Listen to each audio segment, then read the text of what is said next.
In the hills of Kentucky lies a secret so dark, the government has kept it sealed for over 175 years. That's right. Just 43 miles from what would become Lexington, there's an abandoned copper mine. Official records say it was shut down in 1847 because it was unstable. But trust me, structural collapse was the least of their problems. Because buried inside those tunnels was a nightmare. From 1792 to 1845, the Hartwell family pulled out more than £2 million of copper, a fortune so massive it should have made them legends. But by 1845, not a single living Hartwell remained. Every last one gone. So what happened? When investigators finally entered those tunnels, what they uncovered didn't just shake Kentucky, it threatened to rewrite everything we thought we knew about early America. The Hartwell copper wasn't just valuable. It was legendary. So pure it sold for premium prices from Louisville to New Orleans. But here's the impossible part, this was a family of uneducated laborers, using tools that should have been primitive. And yet, they were somehow pulling off mining techniques that wouldn't officially exist for another 50 years. How? That's when investigators made a discovery that turned a story about copper into a story about madness. Deep inside those tunnels were records, pages and pages, documenting suffering. Systematic. Generational. 3 lifetimes worth of human torment, preserved like a ledger of horror.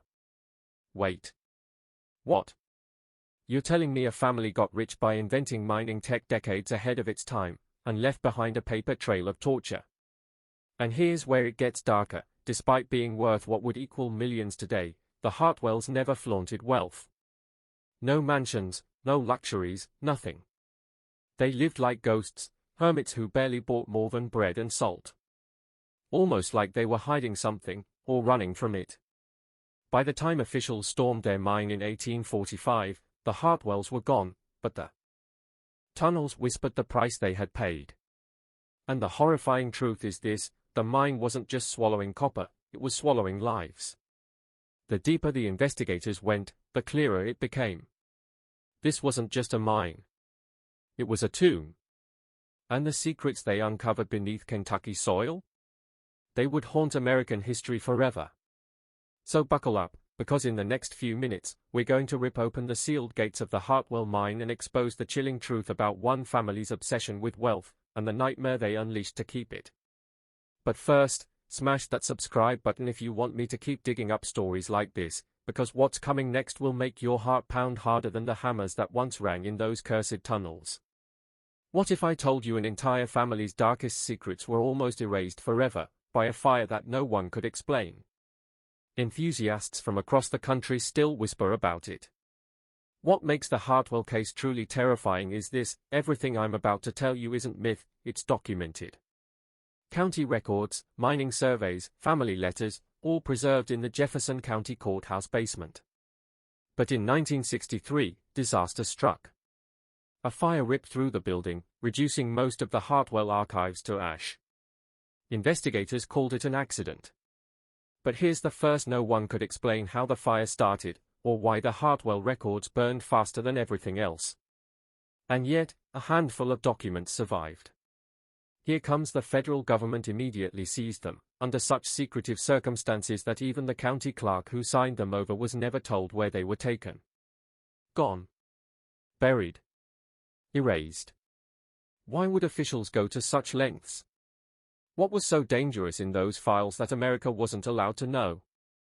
To uncover that, we need to go back, way back. The year is 1792. Kentucky has just been admitted to the Union as the 15th state. And overnight, the Cumberland Gap transforms into a human highway. Families pour through, desperate to escape the overcrowded East, chasing land, prosperity, and dreams of fortune. But then comes among those dreamers were 3 brothers who weren't just looking for land, they were looking for something buried deep in the earth, something that would curse their bloodline forever. The Hartwells. Caleb, age 34. Silas, 32. And Jeremiah, the youngest, barely 25.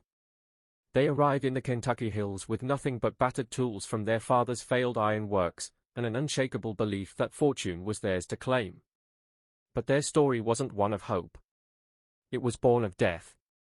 Their father Tobias had clawed copper and iron from Pennsylvania mountains until his lungs turned black, dead at 43.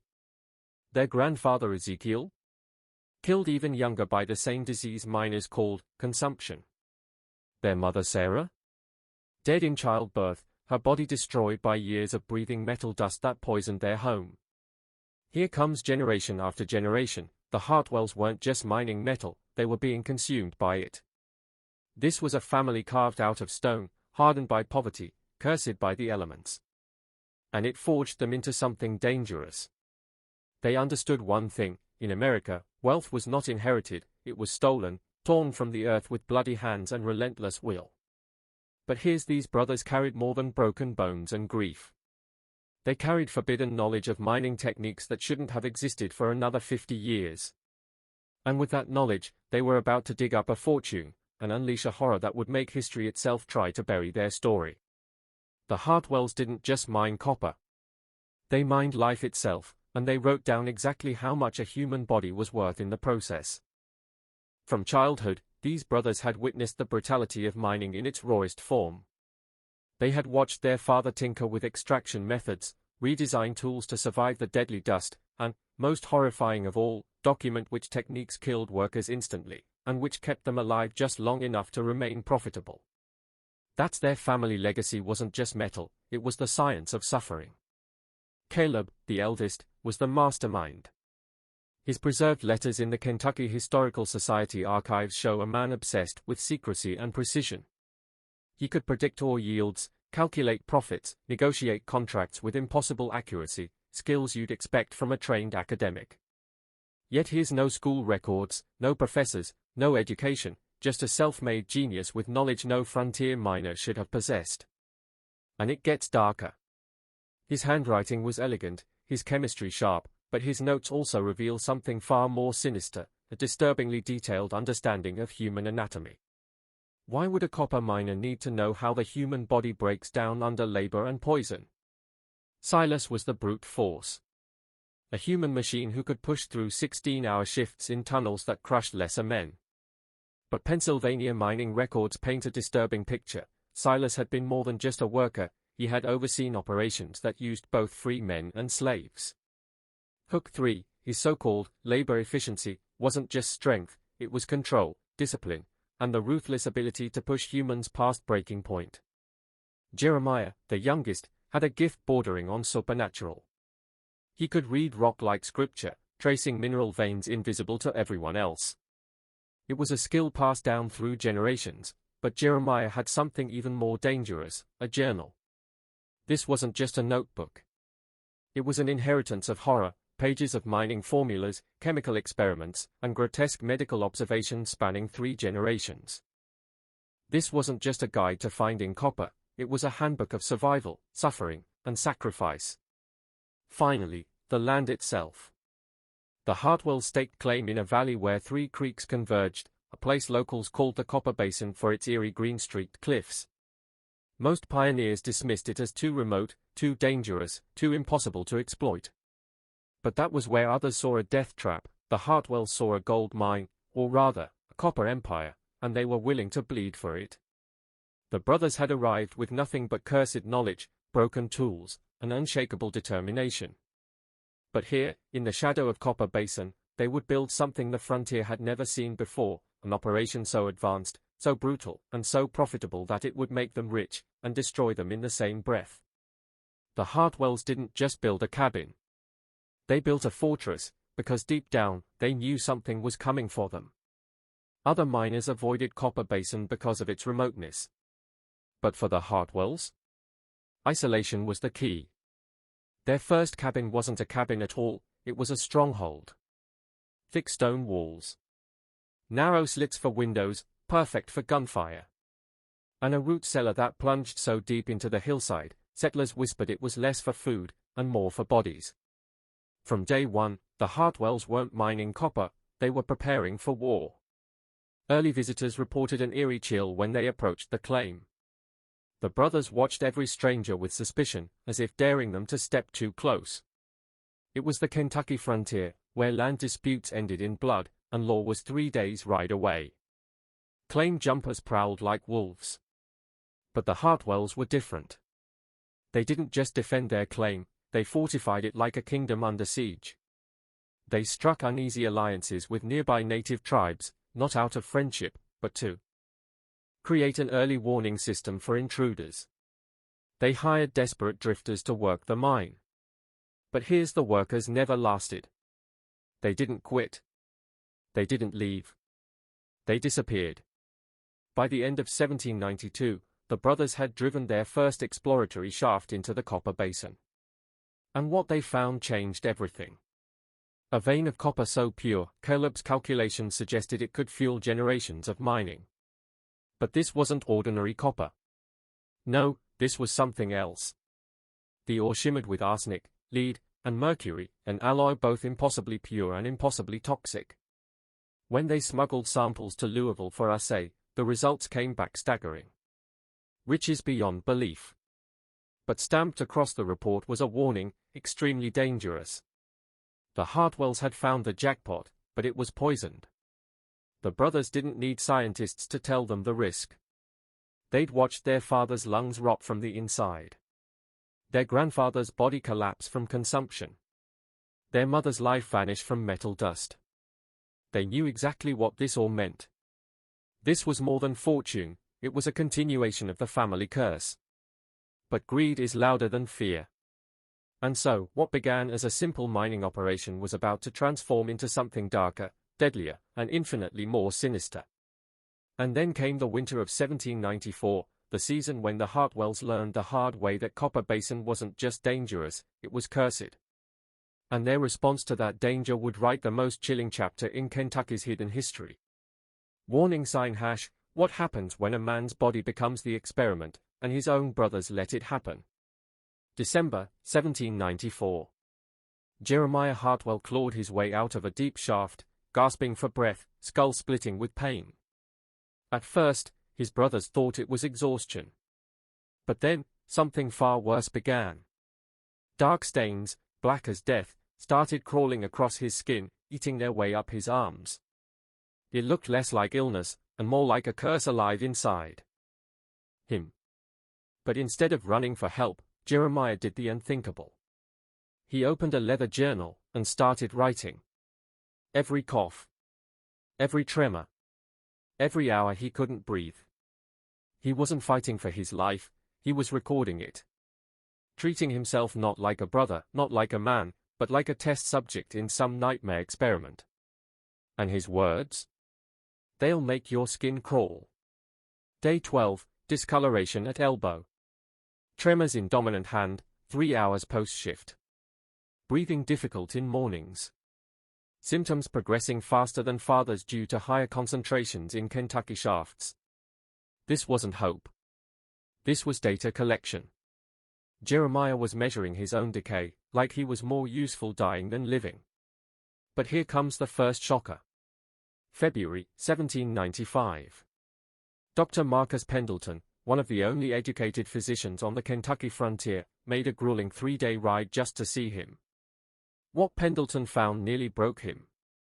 Jeremiah's skin wasn't just bruised, it glowed with a sickly blue-green stain, spreading inward from his hands like a living poison. His body trembled. His mind, clouded, confused. Pendleton's private journal, hidden for over 150 years and discovered only during a 1959 renovation, reveals the chilling truth: the youngest brother presents with symptoms I've seen only in those working with deadly metals.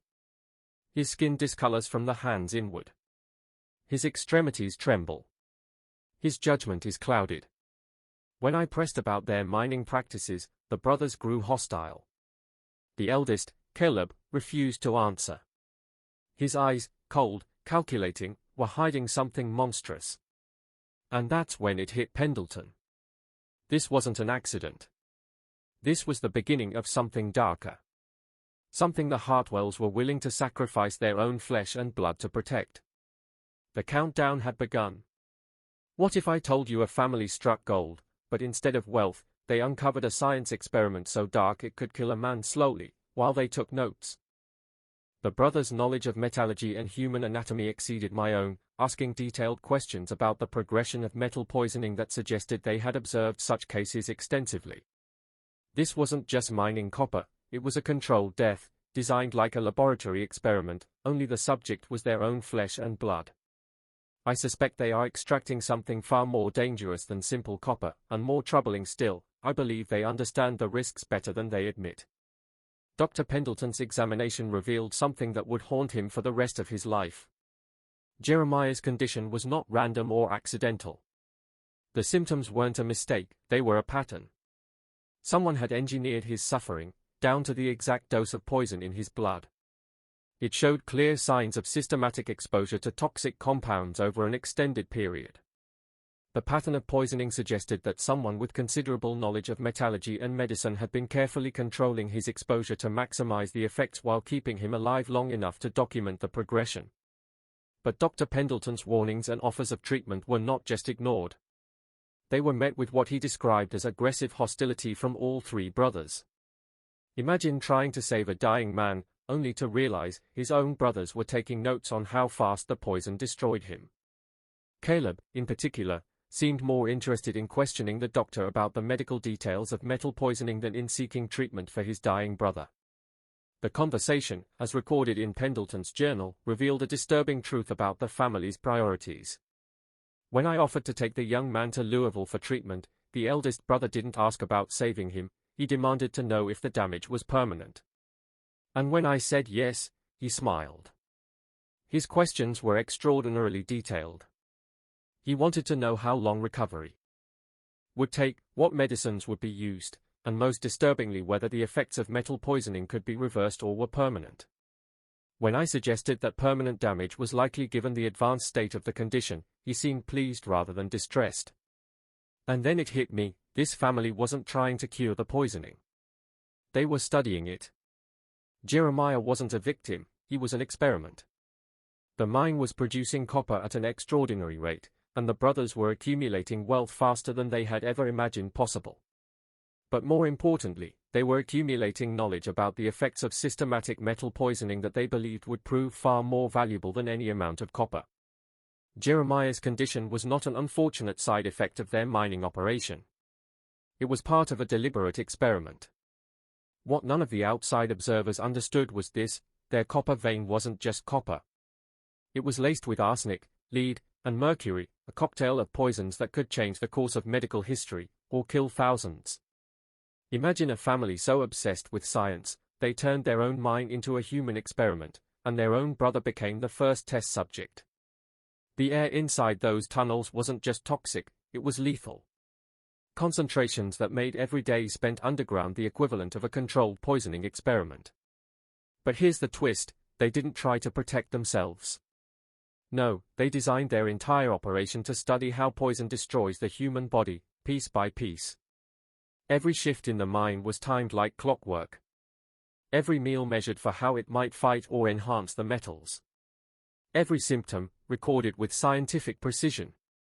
Then came the spring of 1796.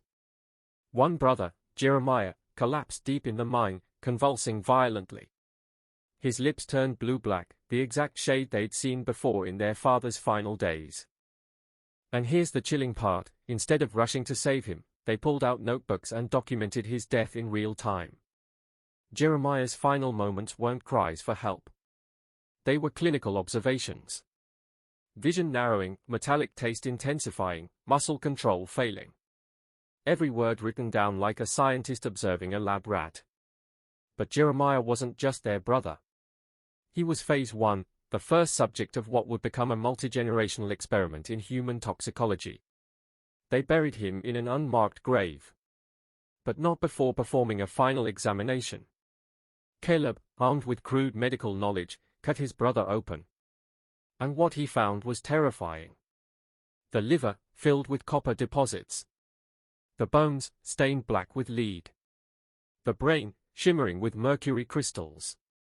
His notes? Cold, emotionless. Subject expired after 127 days of controlled exposure. But here's where it gets even darker. By 1797, both surviving brothers had begun showing the same symptoms. And yet, they made another discovery that would push this twisted experiment even further. They thought they were mining copper. But what they discovered was a death trap so toxic, it had been killing people for centuries. The Hartwell brothers weren't just digging tunnels, they were uncovering a nightmare buried deep beneath Kentucky. When Jeremiah died in agony, it should have ended there. But instead, it unleashed something far more terrifying. Deep inside the tunnels, the surviving brothers made a discovery that would seal their family's fate forever. Stone tools. Primitive shafts. And then, the bones.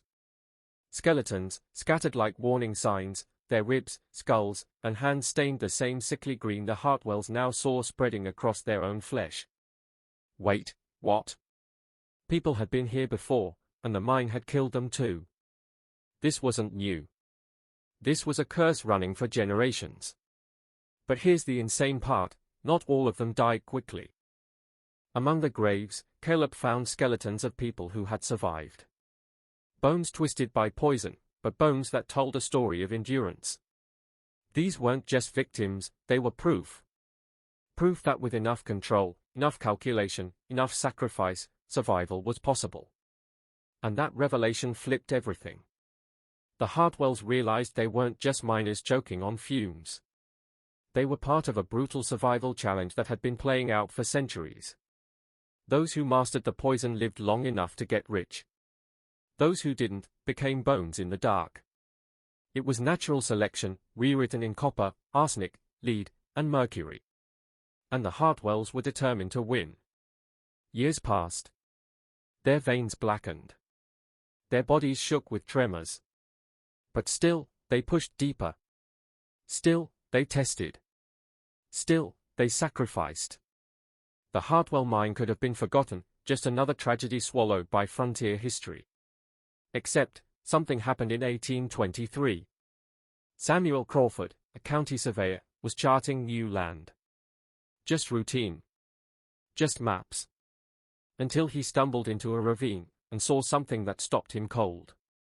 At first, he thought it was an ancient burial mound. But as he brushed the dirt away, he realized this wasn't just history. It was a secret the Hartwell family had been hiding. And what he found would prove the mine wasn't just bigger. It was monstrously bigger. The operation had expanded far beyond anything the town, or even the state, had imagined. And Crawford's discovery would cast shadows that stretched for generations. Because the Hartwells weren't just mining copper anymore. They were perfecting poison. Police cars revolving light imagined stumbling across a hillside covered in graves, but none of them had names, dates, or markers of who they once were. At first, Surveyor Crawford thought these were just ancient burial sites, maybe even from before European settlement. But as his team started digging, they realized something far more horrifying. The bodies weren't ancient at all. They belonged to people from the late 1700s and early 1800s, right during the Hartwell family's mining operations. And that's when the nightmare began. The bones told a story no one was prepared to hear. Green stains from copper, brittle textures from lead, and joints eaten away by arsenic. This wasn't random, it was systematic poisoning. But the worst part? Over half of the skeletons weren't adults. They were children. Babies, even. Their bones revealed something unthinkable, not sudden poisoning, but slow, deliberate exposure, as if someone had been watching them suffer, documenting the effects, until death finally claimed them. Crawford's official report buried the truth under vague language. But in secret letters to his brother, he confessed what he really found. We have uncovered something truly dreadful in the hills east of Lexington. The Hartwell family, who we thought had abandoned their mine, may have done something far darker. The discovery would haunt Kentucky for decades, because it suggested the Hartwells weren't just miners. They were experimenters, with human lives. What if I told you this graveyard wasn't filled by disease or war, but by something far more sinister? Buried here were the secrets of a family whose crimes went beyond imagination. They had left behind evidence of systematic murder spanning decades. The number of infant and child remains suggested either an epidemic of unprecedented proportions, or something darker. The arrangement of the graves and the condition of the remains revealed deliberate poisoning conducted over generations. I ordered my men to seal the site and speak of it to no one. But in my gut, I knew this was only a fragment of the Hartwell family's horrifying legacy. And then it got worse.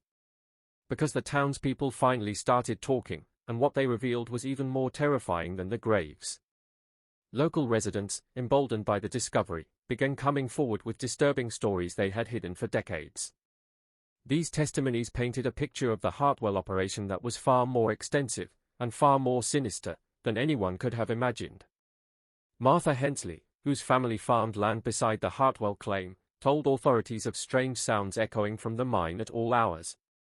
Not the grind of machinery, but something else. Something alive.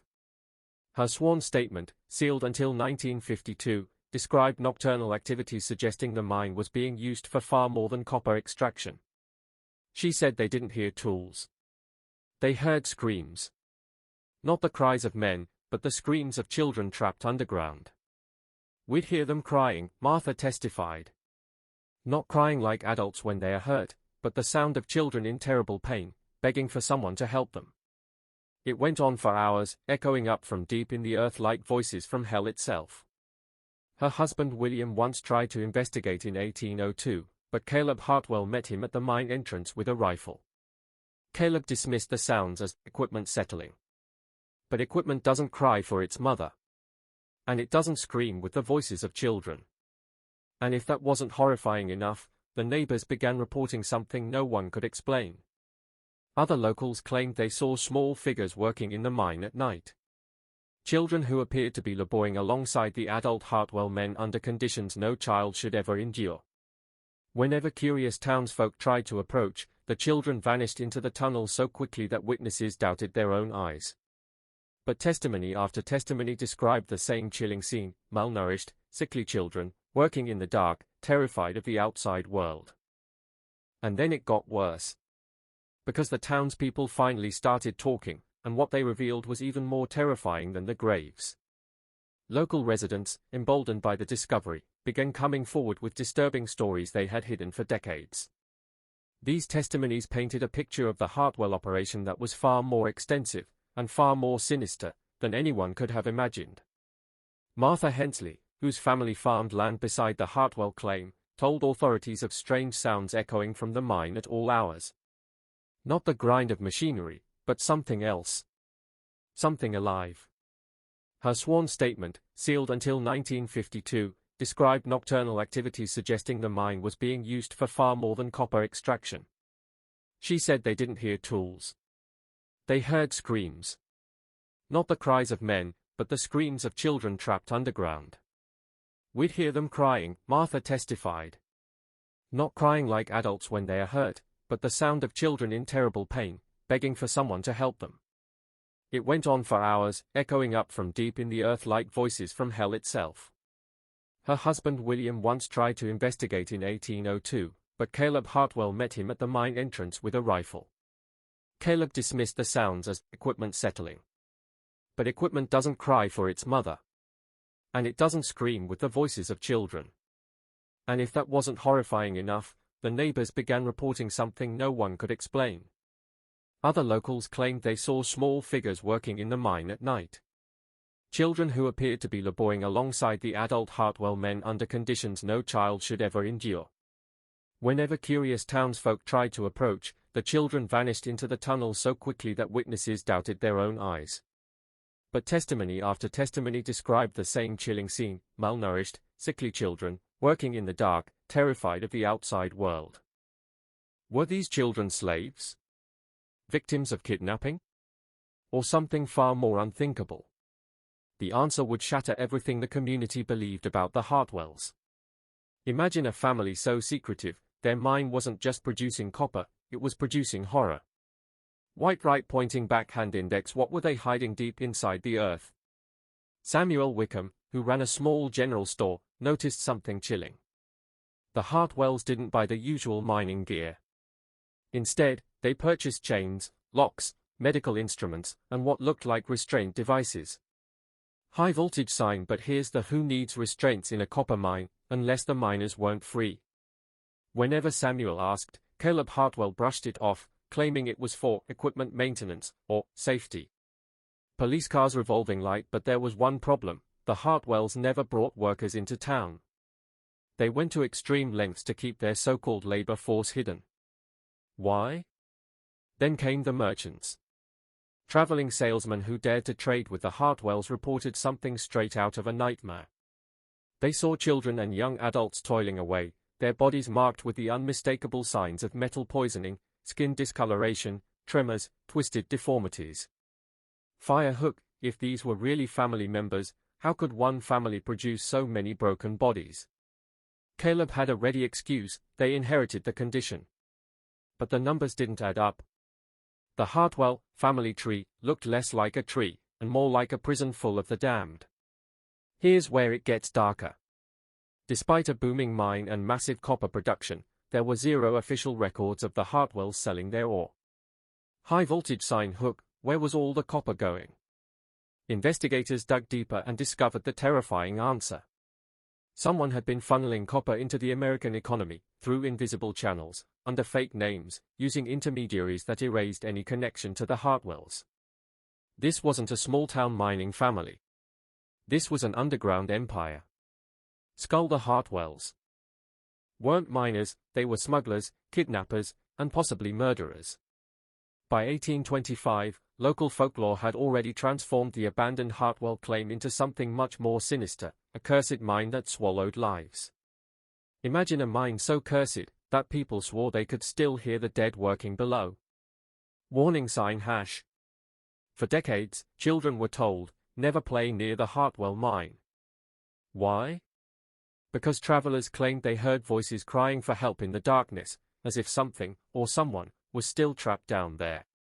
What if I told you those cries weren't superstition, but evidence of something horrifying left behind? The deeper the legend grew, the stranger the reports became. Not just sounds, but a smell. A smell so vile it forced entire families to lock their windows tight. Witnesses described it as a sweet stench of death mixed with copper and stone. And here's the terrifying part: years later, scientists confirmed those odors matched the decomposition of human remains buried inside a metallic environment. The Hartwell mine wasn't abandoned. It was hiding a secret. And the truth didn't come from ghost stories, it came from a railroad. In 1834, the Louisville and Nashville Railroad sent surveyors into Kentucky, drilling through hillsides, when suddenly, their equipment shattered. They had hit open air, 30 feet underground. But what they found wasn't a cave. It was an entire city of tunnels, hand-dug by human hands, stretching beneath the Hartwell land. At first, Wickham's engineers thought they were ancient mines. But soon, the reality set in: this wasn't a simple copper operation. This was something bigger. Something darker. Because those tunnels didn't just run deep, they ran wide, forming a labyrinth that suggested an operation far more sinister than anyone dared imagine. What if I told you a forgotten mine in Kentucky hides a secret underground city of tunnels, built not for mining, but for captivity, torture, and death? This isn't legend. This is real. And what investigators uncovered will leave you questioning everything. Imagine drilling into a hillside, and breaking through into a hidden world designed by monsters pretending to be miners. When Wickham's team first stumbled upon it in 1834, they expected a few cave-ins. Instead, they uncovered a labyrinth so massive it stretched across multiple valleys, a subterranean city carved in pure darkness. This wasn't sloppy digging. No, this was engineering brilliance twisted into evil. The tunnels had ventilation shafts, drainage systems, and flawless supports. The kind of construction only the top engineers of the 1800s could pull off. But here's the impossible question: how did an uneducated mining family master engineering techniques no common laborer should even know? As Wickham's team pushed deeper, their lanterns flickered across something far worse than tunnels. They found side chambers. Dozens of them. Crude beds hacked from stone. Burned fire pits. Evidence of people living underground for years. But these weren't homes. These were cells. Iron rings drilled into the rock. Chains clattering across the floors. Shackles for arms, shackles for legs. At first, the stains looked like rust. But tests proved it wasn't rust at all. It was dried blood. And then came the discovery that froze them in their tracks. Scattered across the floor were restraint devices, custom-built, for every body size imaginable. From toddlers barely able to walk, to full-grown adults. This wasn't random cruelty. This was systematic captivity. And the deeper the survey went, the more horrifying the truth became. The chambers weren't arranged by accident. No. They were organized like a factory. At the entrances, the strongest were chained, forced into hard labor. Further in, the weak and poisoned were discarded into squalor. A human conveyor belt of suffering. The Hartwells weren't miners. They were masters of a nightmare machine, sorting, working, and discarding human lives with cold precision. Think about it. An entire underground world, perfectly engineered, not for survival, but for control. And here's the most chilling part, this was just the beginning of what investigators were about to uncover. Police cars revolving like deep underground, Wickham's crew stumbled into a secret so disturbing it rewrote 40 years of history in one single moment. Buried in the darkest part of the tunnels, they uncovered a stash of ancient family records, hundreds of yellowed pages that exposed one of the most organized systems of cruelty in early American history. Each page dripped with obsession.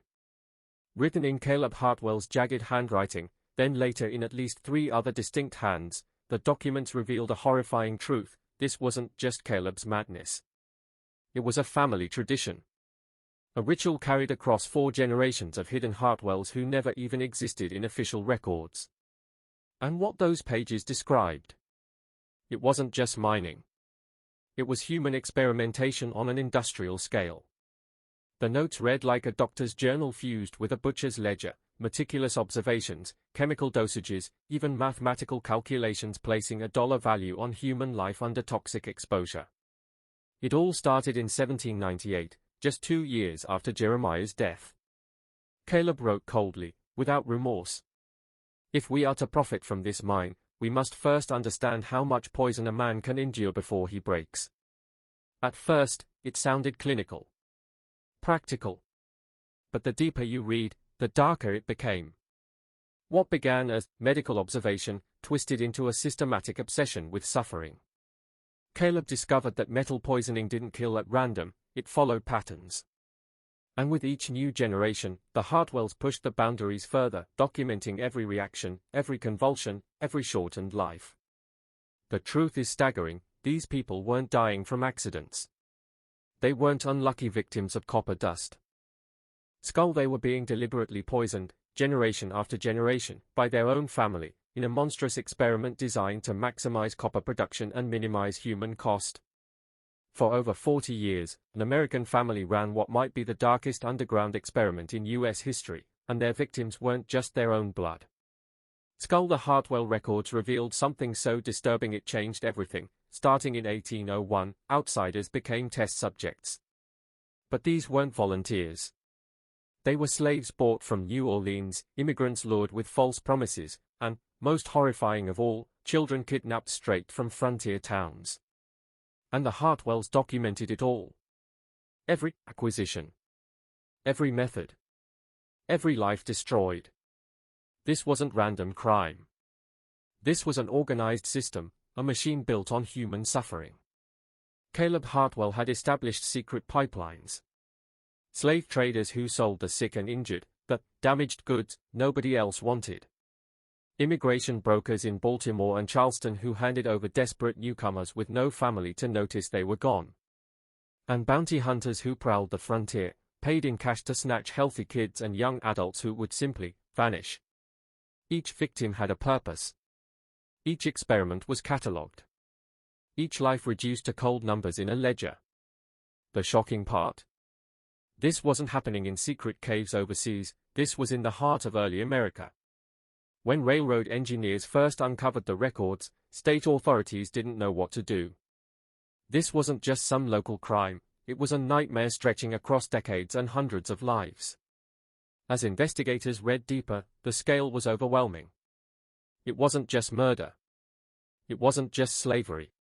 It was systematic human experimentation on a level no one thought possible in the 1800s.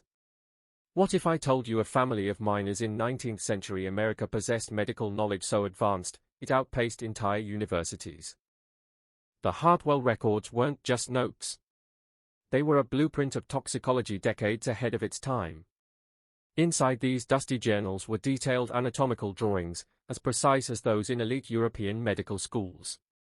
But here's the catch, the Hartwells weren't doctors, they were supposed to be uneducated laborers. The documents revealed dosage calculations for deadly chemicals, systematic experiments on human biology, and even references to restricted medical texts only university-trained doctors should have had access to. So the question is, how did these miners get their hands on knowledge that was supposed to be locked away? Dr. Mueller's investigation uncovered something chilling. Caleb Hartwell didn't just stumble into this knowledge. Someone, or some institution, was feeding him the secrets of cutting-edge European science. But who? And why? Then came the discovery that turned this case into a nightmare. Caleb's father, Tobias Hartwell, wasn't just an iron worker. He doubled as an unofficial surgeon, slicing into injured miners with techniques so experimental they were considered dangerous, even for that era. What if the Hartwells weren't lone madmen, but the heirs of a family legacy in human experimentation? Mueller realized this wasn't some isolated horror story.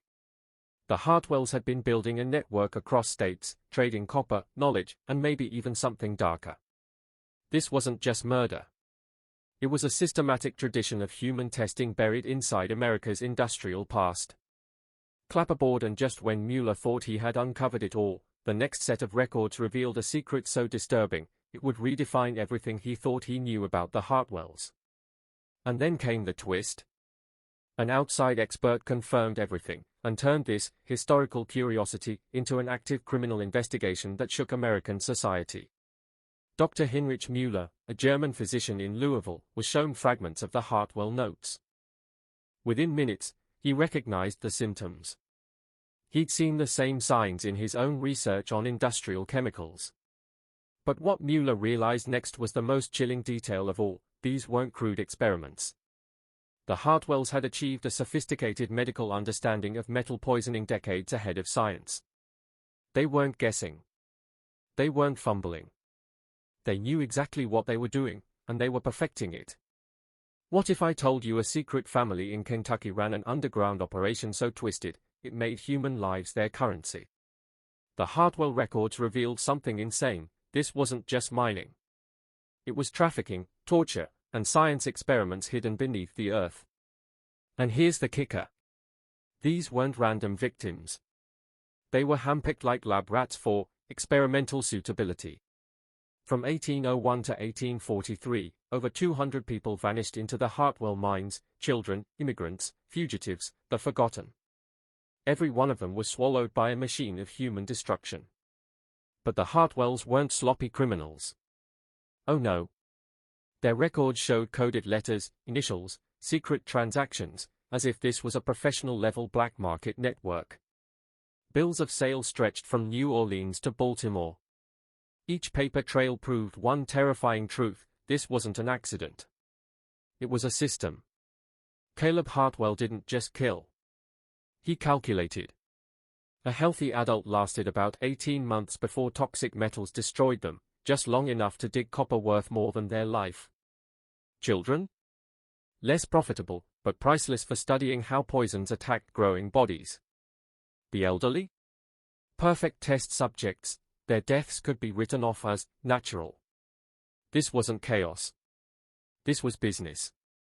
Imagine reading this line in the records. Current inventory consists of 23 active subjects. Inventory. Human beings reduced to numbers, like cattle on a ledger. And this wasn't just one entry. Dozens of letters between 1829 and 1841 showed Caleb reporting experiments and requesting more victims, like a CEO running a company, except the company was built on human suffering. When Kentucky officials found these records, it hit them like a nuclear bomb. This wasn't frontier crime. It was organized trafficking fused with experimental science decades ahead of its time. Wait, How did miners from Kentucky manage this level of sophistication? Who were the coded contacts? And how far did this network actually go? Because here's the truth, Caleb wasn't writing into a void. He was writing to someone out there, someone powerful enough to demand reports, fund experiments, and supply new inventory. The Hartwells weren't alone. They were part of a much bigger monster. Clapperboard, and just when investigators thought they'd uncovered the worst, the next file would reveal a name hidden behind the code letters, a name that could change American history forever. Imagine uncovering a family so twisted, they didn't just run mines, they built a hereditary slave class. We found secret letters showing the Hartwell family wasn't mining for gold, they were mining people. Scroll in one letter, they casually wrote. 8 nearing termination in the next 3 months. Requesting 15 to 20 more subjects, preferably aged 20 to 35 for optimal productivity. Stop. Did you hear that? They were ordering human beings, like equipment. But it gets worse. These weren't random kidnappings, this was an organized network.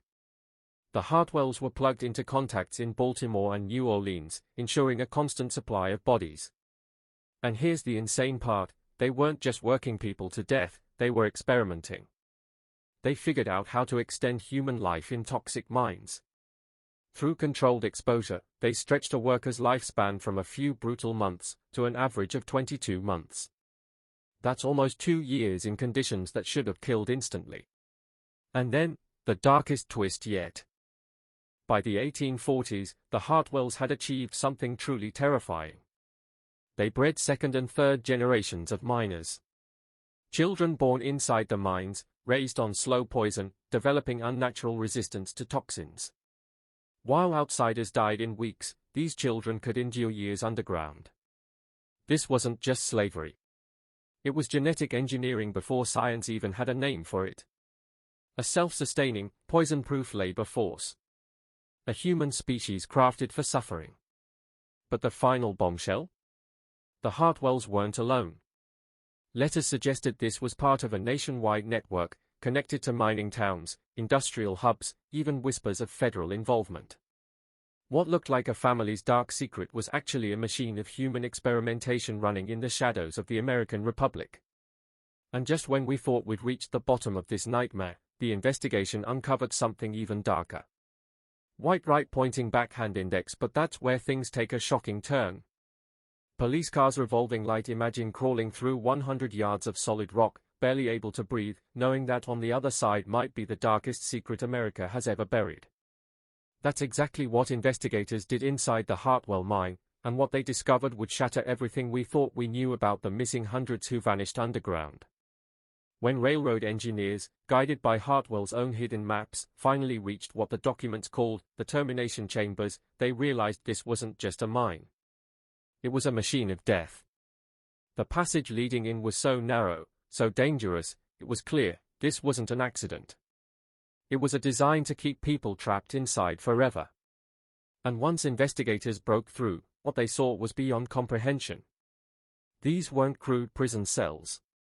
They were massive underground facilities, built with expert engineering, decades of planning, and endless human labor. Every room had a purpose. Every chamber told a story of suffering. High voltage sign chamber 1, medical labs. But not for healing. Here, the Hartwells experimented on the dying, keeping poisoned workers alive just long enough to squeeze out more labor, and more data. Rusty surgical instruments. Heavy restraint devices. Early chemical testing machines. And on the walls? Charts. Hundreds of them. Cold, clinical notes describing exactly how long it took a human body to collapse under metal poisoning. It wasn't just torture, it was science turned into systematic murder. And this was only the beginning. Warning sign # what if I told you the food people ate in 1800s Kentucky was literally grown from human remains? That's exactly what investigators uncovered in the Hartwell mine, and trust me, this will leave you speechless. Inside the medical chambers, investigators stumbled into something beyond nightmares, a full-blown disposal factory. Cremation ovens. Massive bone grinders. Storage vaults filled with the ashes of human beings. Skull, and it gets worse. Much worse. Chemical analysis revealed the Hartwells weren't just burning bodies, they were selling them. The ashes and crushed bone were turned into fertilizer, then spread across farms all over Kentucky and beyond. Black Right Arrow # means families, for decades, unknowingly ate food grown from the remains of the Hartwells' victims. And the scale? Absolutely staggering. Records showed that between 1805 and 1843, more than 300 people were reduced to bone meal and sold as agricultural supplements. The fertilizer business was so profitable it nearly rivaled their copper mining empire. But here's the chilling twist: the victims didn't just die. They were kept alive, poisoned slowly, strategically. Dr. Muller's analysis revealed that every symptom was logged, every convulsion documented.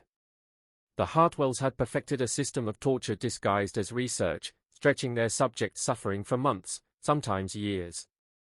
And then came the final punch. Among the preserved remains were people of every age. From infants barely able to crawl, to the elderly who should have been left to die in peace. White right pointing backhand index: the Hartwells weren't just killers. They were running a nightmare industry, where every ounce of human life, labor, suffering, and even death, was converted into profit. Fire. And if you think this is the darkest part of the story, just wait. Because the next chamber investigators opened exposed the Hartwells' most terrifying secret yet. Police cars revolving light. What if I told you America's darkest secret was hidden in an abandoned mine, where victims weren't just killed, they were kept alive through their slowest, most agonizing deaths? Welcome to the Hartwell Chambers, a place so twisted it feels ripped straight out of a horror movie, but every word of this is real. White right pointing backhand index. Here's the insane part: most of the victims weren't old, weak, or sick. No. They were young, strong teens and 20-somethings, chosen because they could survive the toxic nightmare for years before finally breaking. But wait, the story gets way darker. Scientists today confirmed that many of these people somehow lived far longer than medically possible. Warning sign # that means the Hartwells didn't just enslave them, they hacked life itself, finding ways to keep victims alive through chronic metal poisoning. And here comes the most disturbing twist yet: some weren't allowed to die peacefully. No. They were kept conscious and aware through their final, brutal days, their screams and suffering turned into data points. The Hartwells documented every symptom, every breath, every moment of agony, like it was part of a twisted science experiment. Open book. But then investigators uncovered something no one expected: the family records. And inside was the final chilling confession. December 23, 1844. Written in a shaky, dying hand. Last of the outside subjects expired this morning. Thomas and Samuel show advanced symptoms and will not survive the winter. I am the only one remaining capable of maintaining the records, but my hands shake too badly to continue. The experiment has been successful beyond our expectations. We extended productive life by 400%. But the bloodline ends with me. Skull. Signed, C. Hartwell 3. This wasn't just a family experiment. This was a multi-generational empire of horror. For over 50 years, the Hartwells tortured, trafficked, and killed hundreds, all while secretly fueling parts of the American economy. And here's the insane kicker: their own curse, the same poison they perfected to control others, eventually consumed them too. The very monsters who orchestrated decades of suffering were destroyed by their own invention. High voltage sign. When railroad engineers finally unearthed the chambers, they didn't just find bones and journals. They exposed one of the largest hidden atrocities in U.S. history, proof that beneath America's booming industries was a foundation not of progress, but of blood and betrayal. What if I told you that one discovery nearly exposed America's darkest secret, but the government buried it forever? The Hartwell crimes were so massive, so horrifying, they didn't just break the law, they shattered the very foundations of frontier justice. And the response? It wasn't justice. It was total suppression. Within days, Kentucky officials and federal authorities made a decision that would change history. The truth could never get out. Why? Because if the public knew, the entire American economy might collapse overnight. Think about it. Copper ripped from the mines by slave labor was already powering America's railroads. Fertilizer made from human remains had already been spread across farms that fed entire communities. And worst of all, the torture techniques perfected in the Hartwell mine. Evidence suggested they had already been applied in other industries to squeeze more labor out of human beings. This wasn't just crime. This was America's growth being fueled by horror. So the government acted fast. The Railroad Survey? Classified under security laws. Every single worker who stumbled on the truth. Silenced and reassigned, shipped off under contracts that banned them from speaking. The tunnels themselves were sealed shut with concrete and steel, locked away forever.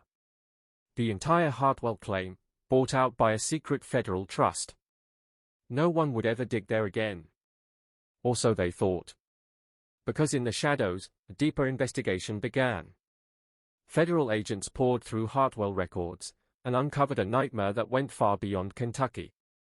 The documents revealed connections: Pennsylvania, Virginia, Tennessee, even as far west as California and Colorado. The Hartwell mine wasn't a one-off horror story. It was part of a network. A hidden system of human experimentation, possibly coordinated at a national level, designed to fuel America's industrial expansion at any cost. And here's the twist that will leave you breathless. Dr. Mueller's federally supervised research proved that the techniques born from torture weren't buried with the Hartwells. They lived on. They improved productivity. They slashed costs. And they quietly helped power America's rise. The money? It didn't vanish. It flowed straight into banks, businesses, and government bonds. Meaning that America's wealth, the skyscrapers, the railroads, the empire itself, was built on a foundation of blood. And then came the final reveal. Mueller concluded that the Hartwell mine was not unique. It was just one of dozens. Dozens of facilities across the frontier, all running the same deadly experiments, all feeding the same machine. So the question isn't just what happened in Hartwell. The real question is, how much of America was built on secrets like this? What if I told you America's rise to power was built on torture, and the evidence is still buried under Kentucky soil? Because what investigators found was beyond anything anyone imagined. Accident records, vanishing workers, and mysterious productivity spikes revealed one chilling truth: the Hartwell mine wasn't alone. Federal records pointed to at least 12 other locations. In Pennsylvania's coal fields, mass graves filled with poisoned victims. In Virginia's ironworks, hidden ledgers showing that as productivity soared, workers were dying in droves. In Tennessee's copper mines, proof of trafficking operations straight out of the Hartwell playbook. But here's the catch: in 1847, the investigation was suddenly shut down. Why? Because the truth was too big, too dangerous. If Americans found out their entire economy was built on human experimentation, the system itself might collapse. So the evidence was sealed under national security laws that still stand today. And history was rewritten. Officially, the Hartwell mine closed for geological instability. The family relocated west. Hundreds of victims erased. Their disappearances chalked up to frontier accidents or dismissed as folklore. But the reality? Their blood built America. Copper from the Hartwell mine was traced into the roofing of government buildings in Washington, D.C., into telegraph wires that connected cities, into naval ships that fought wars. Fertilizer made from their remains fed the crops that sustained America's growth. Soil tests even decades later showed traces of their bodies still inside Kentucky farmland. Think about that, America's prosperity literally rooted in human suffering. And yet, the site today doesn't even exist on official maps. The land is fenced off as a nature preserve, patrolled by federal security guards claiming to protect wildlife. From the sky, it looks like nothing but forested hills. But beneath those trees lies one of the darkest secrets in American history. Over time, the truth was buried as folklore. Haunted mines. Strange noises. Ghost stories. The reality of systematic torture reduced to bedtime legends. but the evidence refuses to stay hidden. In 1987, pipeline construction near the old Hartwell Cave unearthed human remains riddled with metal poisoning. The bones were quietly reburied, the pipeline rerouted, no questions asked. In 2003, a housing project survey revealed massive underground cavities, human-sized cavities. The project was instantly cancelled.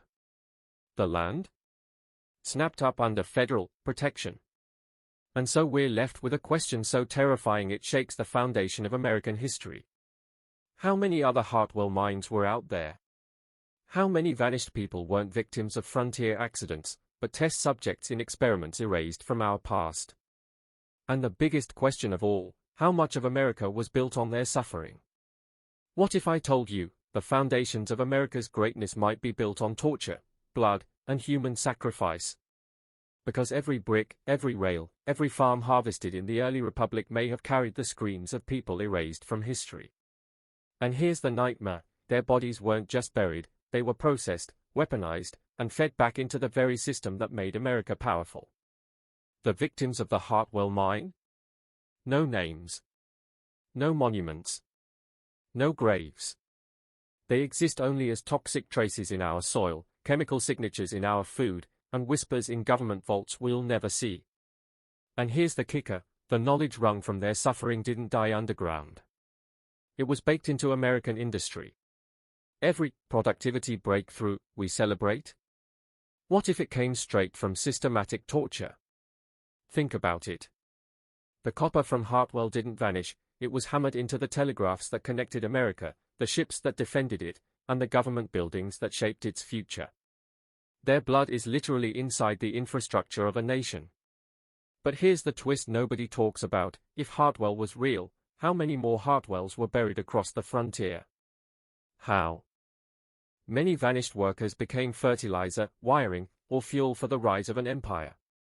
And the most terrifying question, if they covered up this much, what else are they still hiding beneath our feet right now? This isn't just history. It's a countdown. Because evidence is still surfacing, bones in pipelines, cavities under housing developments, documents locked away in national security vaults. Every new clue is a reminder that America's darkest secret might not be buried forever. So tell me, do you believe this horror story is fully revealed, or are there still tunnels full of secrets waiting to explode out of the ground? Drop your answer in the comments, because I read every one. And if you want more stories that twist history upside down and prove that the past is way darker than we were ever told, smash that subscribe button, hit the bell, and share this with the one friend who loves terrifying mysteries as much as you. Because next time, we're going even deeper. And trust me, you're not ready for what's still buried.